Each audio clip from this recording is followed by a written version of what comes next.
നമസ്കാരം. Raf talks ഫുട്ബോളിലേക്ക് ഏവർക്കും സ്വാഗതം. 2024 MLS സീസണിൽ ഒരു മോശമല്ലാത്ത തുടക്കം ഉണ്ടാക്കിയെടുക്കാൻ മെസ്സിയുടെ അമേരിക്കൻ ക്ലബ്ബായ ഇന്റർ മയാമിക്ക് കഴിഞ്ഞിട്ടുണ്ട്.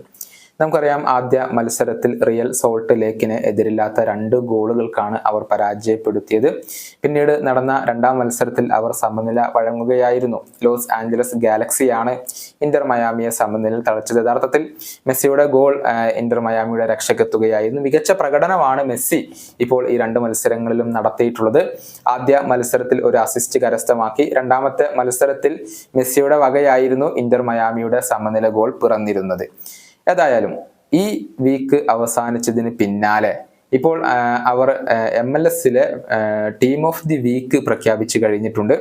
ലയണൽ മെസ്സി അതിൽ ഇടം നേടിയിട്ടുണ്ട്. അതുപോലെ തന്നെ മറ്റൊരു ഇന്റർ മയാമി താരമായ കല്ലൻഡറും ഇടം നേടിയിട്ടുണ്ട്. നമുക്കറിയാം, ഇന്റർ മയാമിയുടെ ഗോൾ കീപ്പറാണ് അദ്ദേഹം. കഴിഞ്ഞ മത്സരത്തിൽ അദ്ദേഹം ഒരു പെനാൽറ്റി സേവ് ചെയ്തിരുന്നു. ഏതായാലും MLS-ലെ ടീം ഓഫ് ദി വീക്ക് നമുക്കൊന്ന് പരിശോധിക്കാം. ഗോൾ കീപ്പറായിക്കൊണ്ട് ഇന്റർ മയാമി ഗോൾ കീപ്പറായ കല്ലൻഡർ വരുന്നു. അതുപോലെ തന്നെ പ്രതിരോധ നിരയിൽ ഡാഗൂർ തൊറാൾസൺ വരുന്നു. ഒർലാൻഡോ സിറ്റിയുടെ താരമാണ്. ഷാർലറ്റിന്റെ താരമായ അഡിൽസൺ മലാണ്ട വരുന്നു. അതുപോലെ തന്നെ ഒമർ കാമ്പോസ് വരുന്നു. ലോസ് ആഞ്ചലസ് FC-യുടെ താരമാണ്. ഇങ്ങനെയാണ് 3 പ്രതിരോധ നിര താരങ്ങൾ വരുന്നു. മധ്യനിരയിലേക്ക് വന്നാൽ റോബിൻ ലോഡ് വരുന്നു. അദ്ദേഹം മിനസോട്ടയുടെ താരമാണ്. അസിയർ ലാറമെന്റി വരുന്നുണ്ട്. അദ്ദേഹം ഡല്ലാസ് FC-യുടെ താരമാണ്. റിക്കി പുജ് വരുന്നു.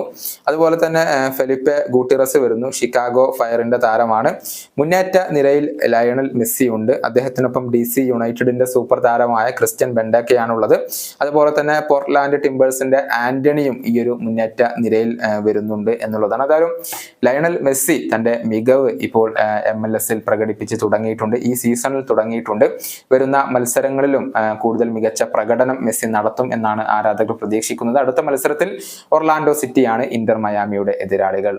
ഈ വീഡിയോയുടെ അവസാനിപ്പിക്കുന്നു. വീണ്ടും കാണാം.